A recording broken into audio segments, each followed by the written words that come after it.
da bir bakayım.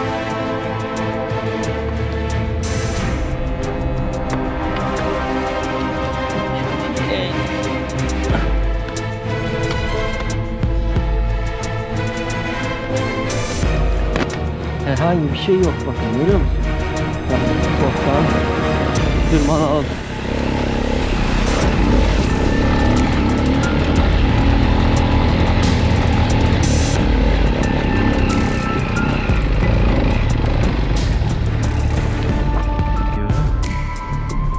Hop. Burada döndü bu tarafa, görüyor musun? Bu tarafa döndü. Şimdi devam ediyorum.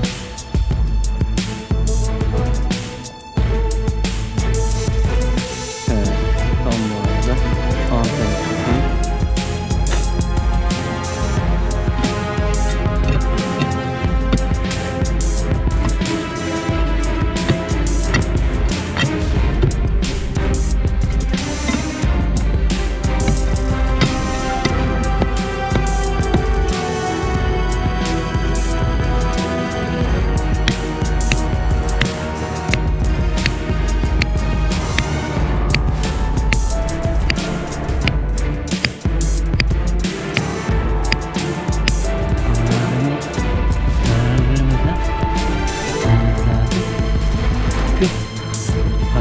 Yeni maceraya hoş geldiniz arkadaşlar. Yine Krallar Vadisi'ndeyim. Vallahi burada çok güzel şeyler buluyorum. Hele bu aralarda inanın böyle çıkarmış olduğum eserler muhteşem güzel ve olağanüstü tarihte 1500 yıllık, 1000 yıllık, 800 yıllık civarı eserler çıkıyor. Şimdi dün neredeydim arkadaşlar, hatırlıyorsanız tam şu noktada bir tane kasa açmıştım ve bir sürü yine Yunan döneminden kalma 1200 yıllık sikkeler çıkardım. Yaklaşık 75 tane falan var. Şimdi bu araya tekrar indim. Biliyorsunuz ki bu taraftan gelmiştik. Bayağı bunun arka tarafından gelmiştik. Şu direğin oradan böyle karşıya çıkmıştık. Şimdi yine oksit modundayım. Tam aşağıdan almak istedim hani sinyali. Çünkü orada bir kasa açtığım için belki daha böyle uzun mesafelerde de bir şey yakalarız gibisine düşünerekten. Kasa tam o beyaz kayaydı. Orada duruyor zaten. Şimdi buradan bir açacağım tekrardan. Yine bizi uzaklara mı yönlendirecek yoksa yakında bir yere mi yönlendirecek? Önce bir ona bakalım. Bakın şöyle gösteriyorum. Oksit modundayız. Model 16 Piri Reis alan taramamızı kaldırıyorum. Ve haritayı belirlemeye başlıyoruz. Bakın burada bir şeyler daha var arkadaşlar. Görüyor musunuz? Bakın. Bu tarafa doğru gösteriyor. Tam karşıma doğru bir şeylerin daha olduğunu gösteriyor. Dün tam o uç noktaya kadar geldim. O tarafı gösteriyordu farkındaysanız. Çünkü oradaki büyük kütleyi çıkardık. Büyük kütleyi çıkarınca haritalar yeniden değişmeye başladı. O yüzden şimdi ondan sonraki kütlelere doğru bir hareket başladı. Şimdi şu şekilde kaldırdığım zaman bakın bu tarafa karşıya doğru bir sinyal veriyor. Görüyor musunuz arkadaşlar? Bu kayaların orada bir yerde bir şey var yine. Bakın şu aradan da baktığımda tam karşıda bir tane oyması var. Kayanın tam ucunda bize doğru bakıyor şu an. Şu iki tane kaya var ya aşağıdaki. Onlardan da şüphelendim açıkçası, niye o taraflarda diye. Karşıda büyük bir kayalık var yine. Orada da bir şeyler olma imkanı var. Şimdi sinyali takip ettiğimizde bu tarafa doğru veriyor. Şimdi o tarafa doğru bir çıkacağım arkadaşlar. Motorla bir bakalım neler var neler yok. Yine ölçümleri yaparak devam edeceğim. Her zaman olduğu gibi. Biliyorsunuz bu iş içinde bu motor vallahi çok güzel oldu. Her yere gidiyorum yani. Şöyle ufaktan tırmanalım.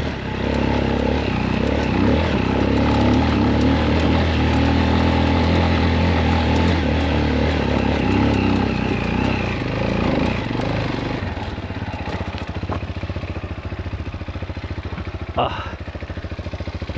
Tam dün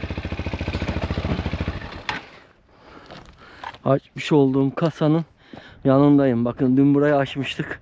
Çok güzel eserler çıkardık.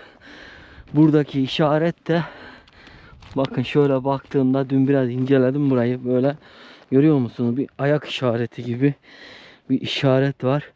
Ve ayak işaretinin tam altında 74 tane mi 76 tane Yunan döneminden kalan güzel sikkeleri çıkarmıştık. Bu tarafa da baktığımızda yine kayalarda işaretler var. Ama böyle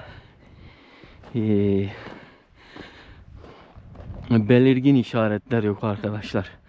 Böyle çok, mesela şu oyma görüyorsunuz, kayanın tam içinde bir tane oyma var. Ama artık erozyondan dolayı belirginliği gitmiş. Görüyor musunuz? Yumruğum kadar bir oyma. Şimdi sinyali takip edelim. Şu şekilde bir açalım. Yine ne tarafı gösteriyordu?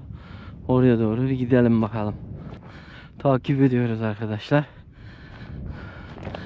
Şu arada da işaretler var, bakın. Hemen yanında oymalar var. Bakın burada da bir oyma var mesela. Şu arayı görüyor musunuz? Burada da bir oyma gibi bir şey var. Çok yıpranmış sağa. Erozyon acayip vurmuş buralara. Devam ediyorum. Nereye götürecek bizi? Nereye götürecek? Devam ediyorum. Hop. Bakın burada döndü bu tarafa, görüyor musun? Bu tarafa döndü. Şimdi devam ediyorum.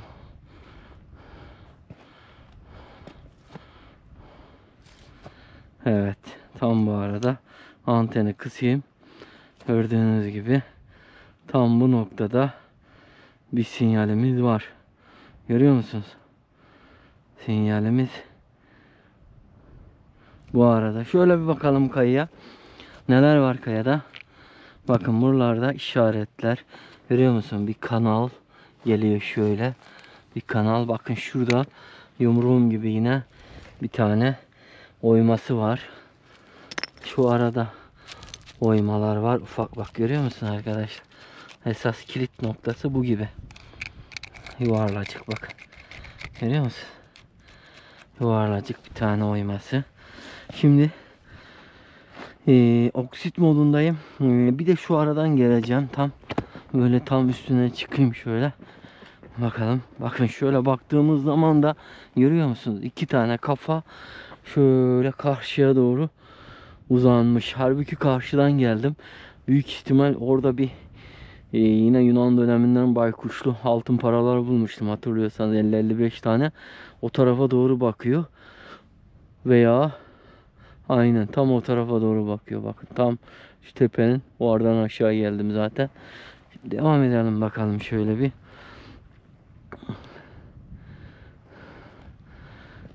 Öyle geliyorum. Geliyorum. Geliyorum. Evet. Tam biraz daha yürümem gerekiyor. Tam yürüdüğüm zaman gördüğünüz gibi burada bir şeyler var. Hemen bir altın modunu alayım arkadaşlar. Şöyle altın modunda herhangi bir tepki var mı? Evet. Altın modunda da bir tepki var. Yalnız tam kayanın uç tarafına doğru duruyor. Farkındaysanız. Tam kayanın uç tarafı, yani buralarda değil de tam şu birleştiği nokta altına doğru mu acaba? Bilemedim şu an. Böyle baktığımızda neler var? Yine buradan bir kanal geçiyor böyle. Görüyorsunuz, Krallar Vadisi müthiş bir şekilde duruyor. Peki bir de derinliğine bakalım arkadaşlar. Derinliğine nasıl bakıyorduk? Oksit modunda alıyorduk veya altın modunda. Döndüğü moddan bir tanesinde olabilir. Mesela o oksit modu tercih edilen mod daha verimli olur. Bakın mesela tam şu aradayım. Bakın tam böyle göbeğe bulayım. Tam bu aradayım. Şimdi bir adım geri gidiyorum. Görüyor musunuz? Alan tarama duruyor. 80-90 santim, 1 metre civarında bir derinliği var buranın. Buraya bir bakalım. Dedektörümüzle. Burası da yine bir oyma var. Her yerde işaret var ya. Kemik mi? Bu da bir hayvan yemiş büyük ihtimal. Tavuğun budunu buraya bırakmış.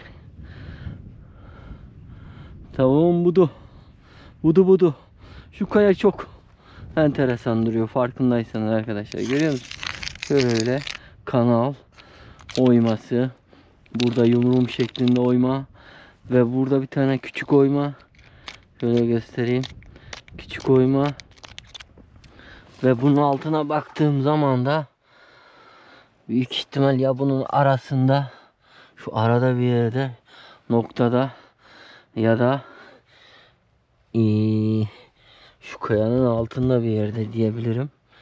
Bakacağız, göreceğiz arkadaşlar. Ne desek boş. Biliyorsunuz ama kayanın altı boş. Timsah kafası gibi uzanıyor bakın. Burada da gözü var, görüyor musun? Sanki timsahın kafası bu şekilde karşı tarafı gösteriyor gibi.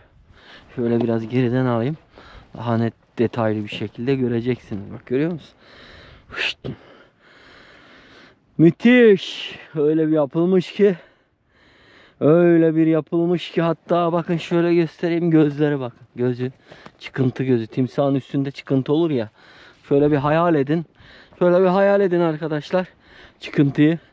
Tam karşıya bakıyor. Şöyle baktığı yöne doğru bir döneyim. Tam şu kanalın indiği yöne doğru bakıyor. Karşıdaki kanalın indiği yöne doğru. Altı da boş. Bir şeyler yatmış büyük ihtimal.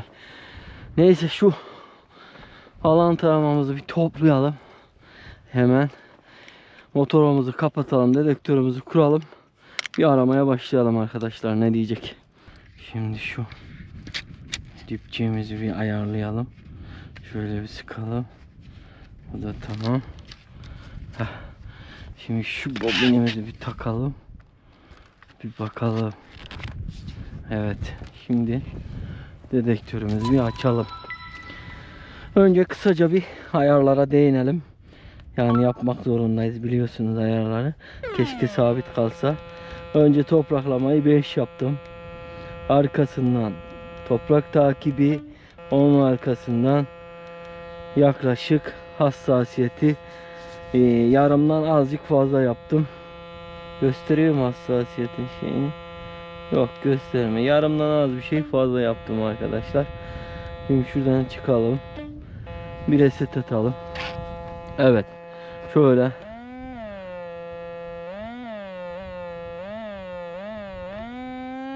Şu arada bir şeyler var. Görüyor musun? %70. Bakın %70 değerli veriyor. Gördüğünüz gibi. Kayanın üstüne tutuyorum. Gördünüz mü? Burada net bir şekilde algılıyor. Şöyle bakalım bir.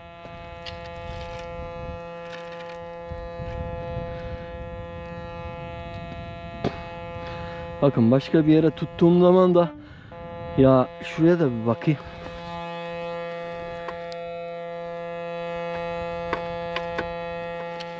Şöyle bir eğileyim.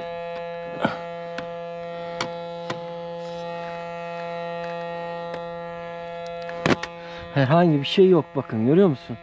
Yani bir sinyal yok, yani bir dit yok. Hani bir yere ötüyor, bir yere ötmemezlik gibi bir şey yok yani.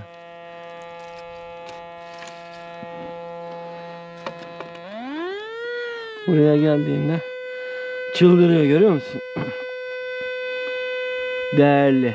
Yani şöyle yakından göstereyim. %76 değerli diyor. %76 değerli. Ama buraya geldiğimde derinlik düştüğü için, yani kayanın altına girdiği için %2, %3 gibi bir değerli oran veriyor. Bir de şunu unutmamak lazım. Burada bir de hassasiyet yarıdan az fazla arkadaşlar, yani bir de tamamını açtığınızda daha net görecektir diye düşünüyorum. Şimdi bunu bir alalım buradan. Burada ne yapacağız? Bir de yeraltı görüntülemeye bakalım. Yeraltı görüntüleme ne diyecek? Bir de onunla bakalım. Şöyle bir açalım. Buradan ne diyoruz? Portala girdik. Evet. Buradan sesimizi açıyoruz. Buradan fazla bir gerek yok arkadaşlar. Böyle bir 6-5 de yeterli bence. Tam bir yerini belirlemek için yani. Şimdi acaba kayanın altında mı? Ortasında mı? İçinde mi? Ona bakmamız lazım.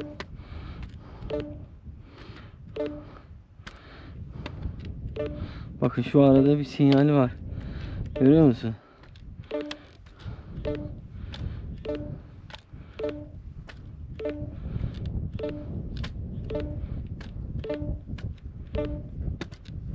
Devam edeyim. Kayanın tam üstünde. Evet. Şimdi şöyle baktığımızda kaydediyorum. Bak şu arada bir sinyal var. Görüyor musunuz arkadaşlar? Net bir şekilde gösteriyor bakın. Tam şu arada.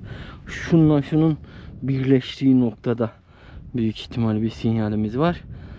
Şimdi oraya doğru bir gidelim o zaman ha. Bakalım. Gayet başarılı bir şekilde gösteriyor yani. İşte bu. Seviyorum seni. Böyle olman lazım zaten. Yoksa niye kullanalım seni yani, değil mi? Şu dedektörü takalım tekrardan. Dedektör lazım olacak çünkü arkadaşlar puanter pek işe yaramıyor puanter. Evet. Puanterimize bir bakalım. Önce şöyle bir çalışma testi başarılı. Bunlar boş gibi bak. Görüyor musun arkadaşlar?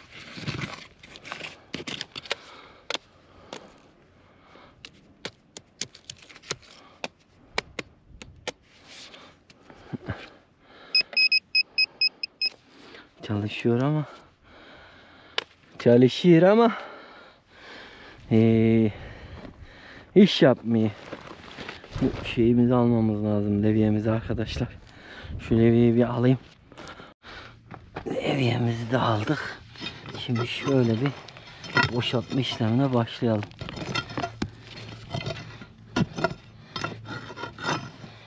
İçinde oyma mı var? Yoksa başka bir şey mi var? Şöyle.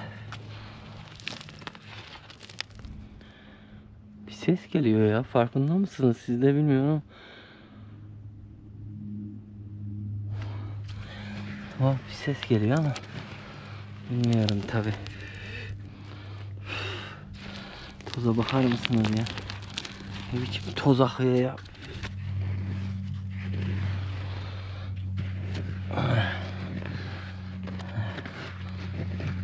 İşte bu tozlar hazineyi koruyor. Anladınız mı?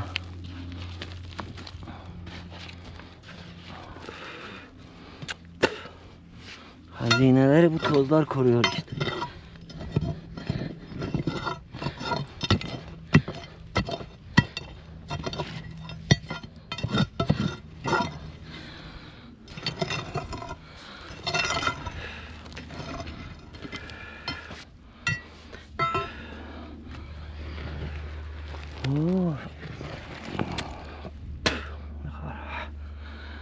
Cezanı verme.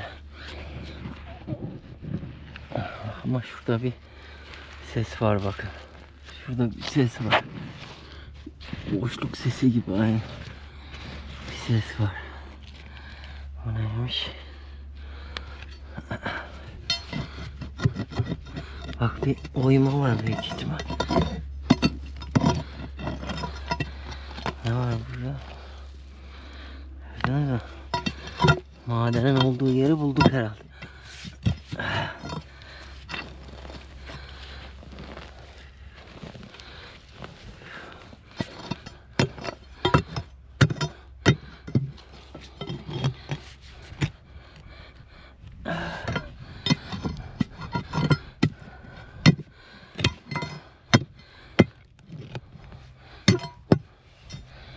Altındaki boş mu ya? Bir şeyler dönüyor ama anlayamıyorum.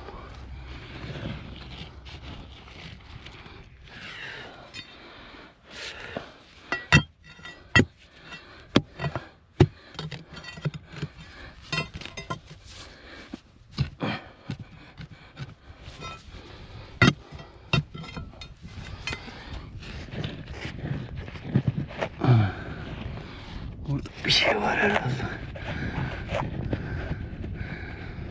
Arkadaşlar. Burada bir oyma var.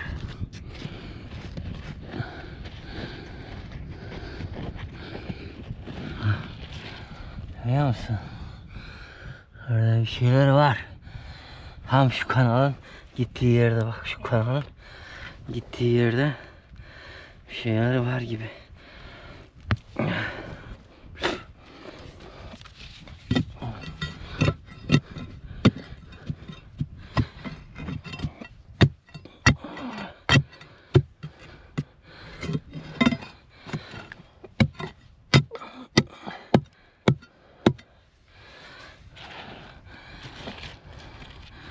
Arada büyük ihtimal.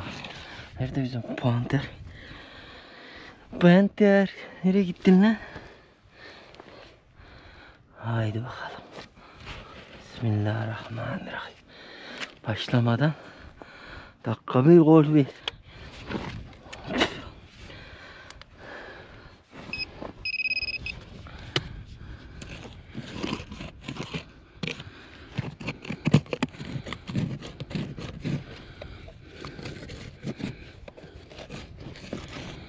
Vallahi dakika bir gol bir. Bir ses seda yok. Neden acaba?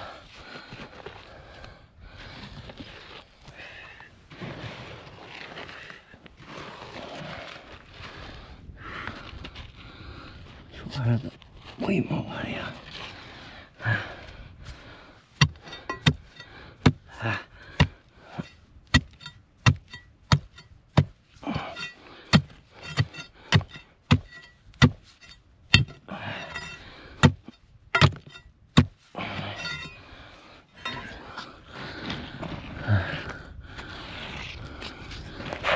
Allah, bu çok zor olacak gibi lan. Murcuna. Mırçı alayım, mırçı. Nerede bizim mırçı?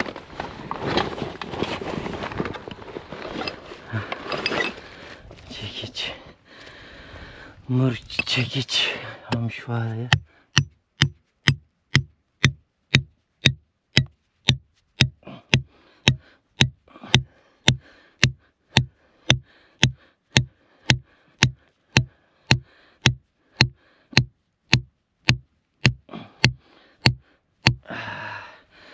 Bu arada bir yerde.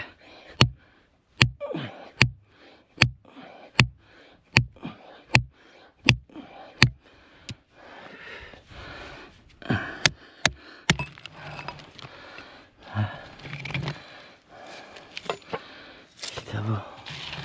Görüyor musun yine? Sarı sarı şeyler çıkıyor. Yine sarı sarı.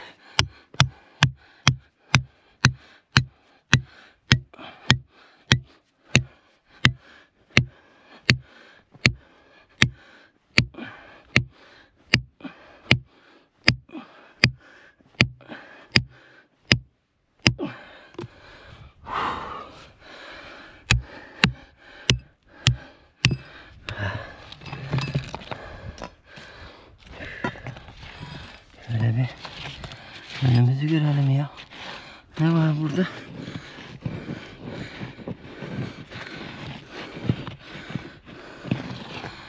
Bu arada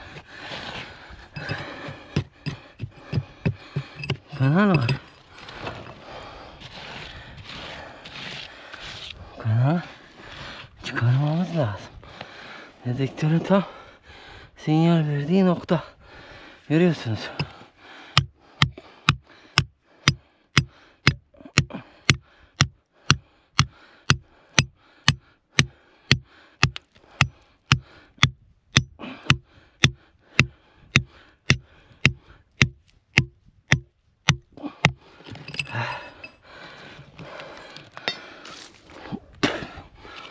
Allah tükürüp duruyorum, kusura bakmayın ama yapacak bir şey yok.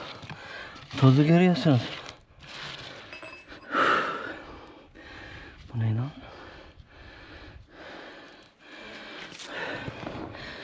Ay ay. Oraya da. Bakın burada. Görüyor musun? Şu arada bir boşluk var. Şu arada.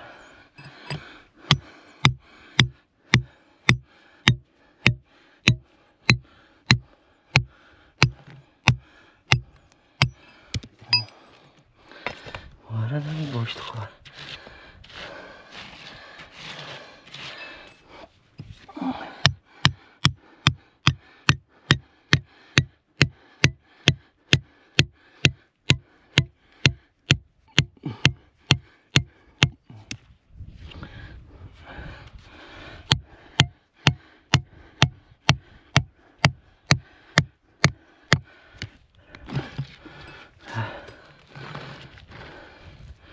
Gördünüz mü? Altın madeni gibi ya. Altın madeni gibi ya.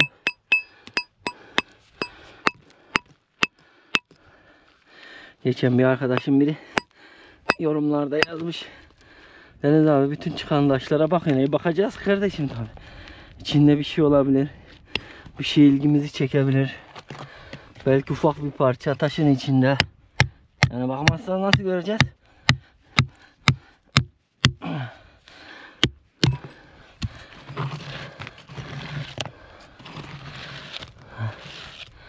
Değil mi? Yani biraz mantıklı düşünmek lazım.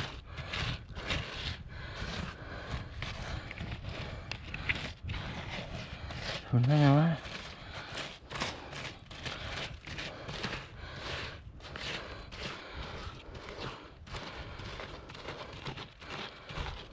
Hadi bakalım. Oyma mı var ha? Panterde adam akıllı çalışsa bulacağız onu da.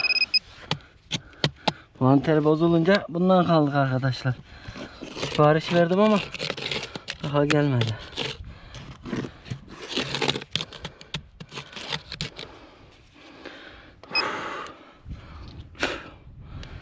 Şeyler oraya doğru bir gidelim bakalım. Boşluğa doğru.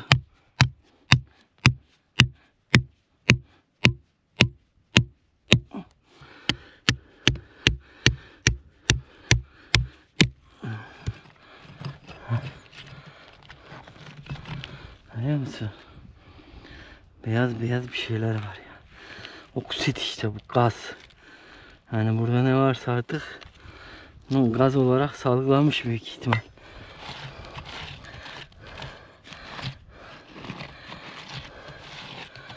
Gaz olarak salgılamış.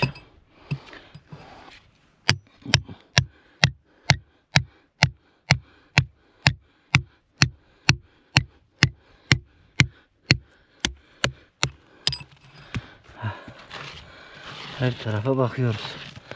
Sinyalin geldiği noktalar şu arası. Şu aralarda bir yerde olmaz lazım diye düşünüyorum.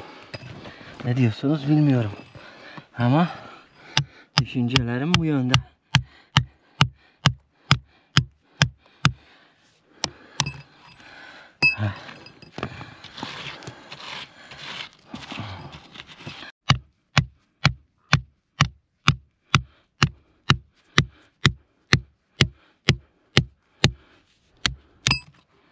Abi şuna baksana. Zerre kırılmıyor lan.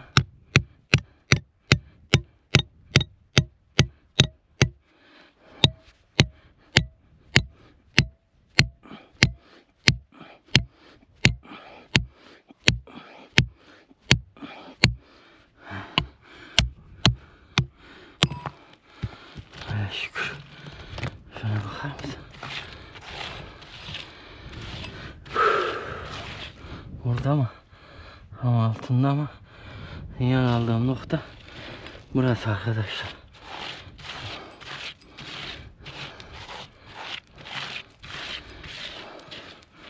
Yani kıra kıra gidiyorum bakalım. Nereye kadar?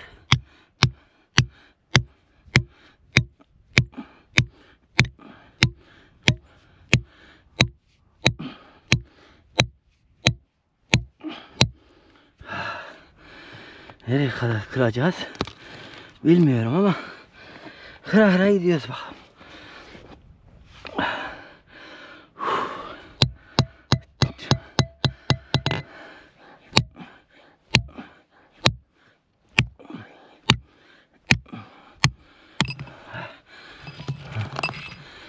Görüyor musun?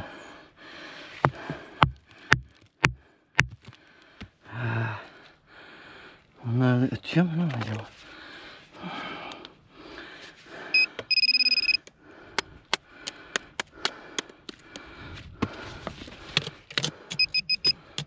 Aha. Vallahi buldum. Vallahi.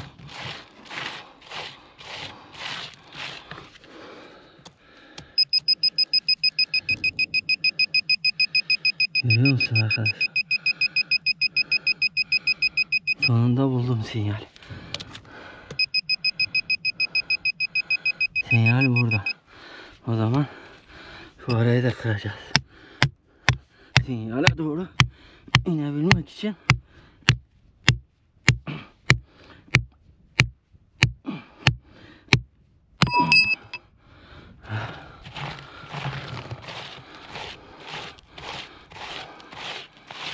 nerede lan bu? Bakayım.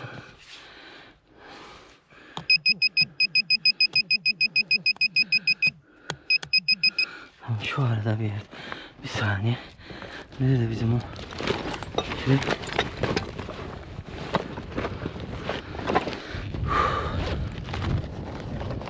Fırçamız nerede?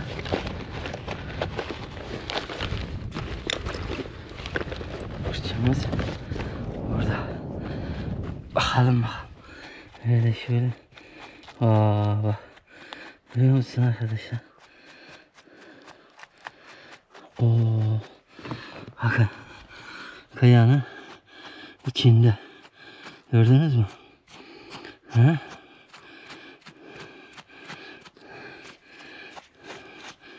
Kayanın içine doğru gidiyor. O zaman ne yapacağız? Şu arayı da kıracağız.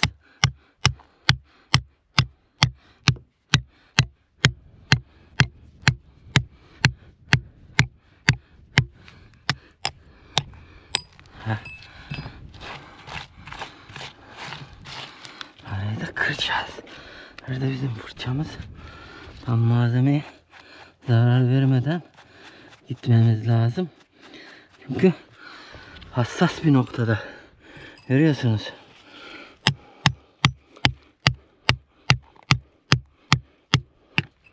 Hassas bir noktada. O yüzden biz de bak. Gördün mü nasıl çıktı? Ha. Görüyor musun? İşte bu. Bismillahirrahmanirrahim. Görüyor musun? Başka bir şey var. Bir tek bu mu lan?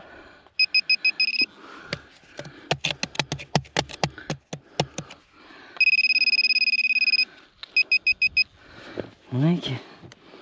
Bakalım bakalım. Hangi dönermiş? Şöyle bir temizleyelim bakalım. Sanki bu başka bir dönem abi. Dur bakayım. Şu eldivenleri bir çıkarayım. Hah. Burada bizim bir maden suyumuz vardı. Hah. Şu maden suyunu açayım. Şöyle bir yıkama yapacağım. Bakalım hangi dönemmiş, cebimize atalım da sonra sinyal aldık diye geliriz buraya. Bak defineciler iyi düğün.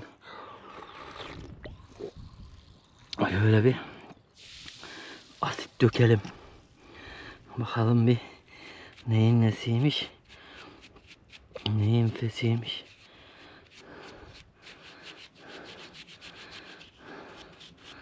Gerçi böyle asit dökmek de iyi olmaz ama arkadaşlar, vallahi bu başka bir dönem ya.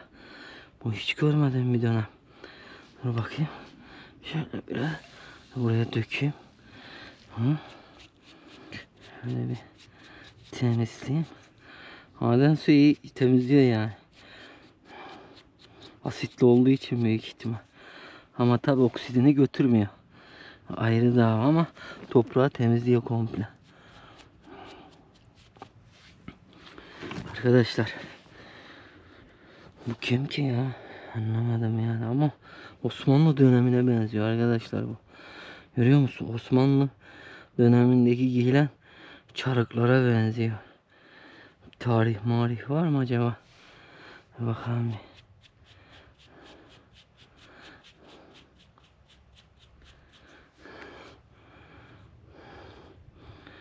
Evet. Bakın şurada bir tarih var, görüyor musun? Elim titriyor. 1480 mi? 1480 yazıyor arkadaşlar üstünde.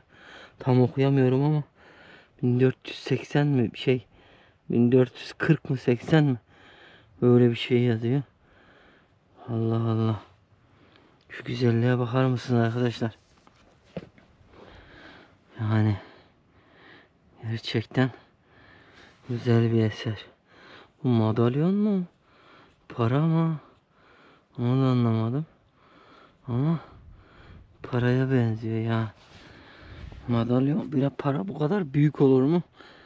Tabi tartışılır. Dönem dönem büyük paralar var.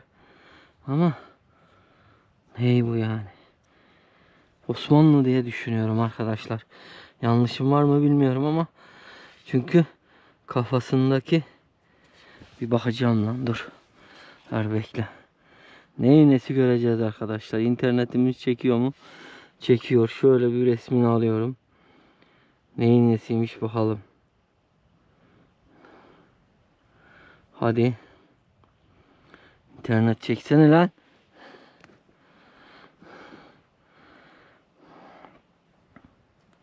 İnternet çekmiyor arkadaşlar. Çekse. Aha. Fatih Sultan Mehmet. Bakalım bir aynısı mı lan? Vallahi aynı arkadaşlar. Görüyor musun? Fatih Sultan Mehmet. Arkası var mı? Fatih Sultan Mehmet bilinmeyen. Aha. Bu da benziyor. Arkasına bakalım. Arkasına benzemiyor.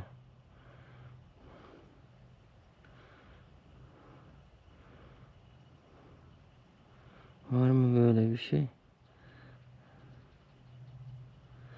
Vallahi Fatih Sultan Mehmet herhalde arkadaşlar. Neyse. Evde bakarız arkadaşlar. Burada internet pek iyi çekmiyor ama Fatih Sultan Mehmet diyorum ben. Çektiğimiz görüntülerde de onu gösterdi. Ne diyoruz o zaman arkadaşlar? Görülmeyenleri görmeye, bulunmayanları bulmaya devam ediyoruz. Sizleri seviyorum. Her şey gönlünüzce güzel olsun. Yeni videolarda, yeni maceralarda buluşmak dileğiyle diyorum. 1480 olsa kaç olur la? Öyle 1480 olsa yaklaşık, abi çok bir sene var ya. Yorumları size bırakıyorum arkadaşlar. Bakın şurada da bir şey yazıyor, görüyor musun? Şurada 1480 yazıyor büyük ihtimal.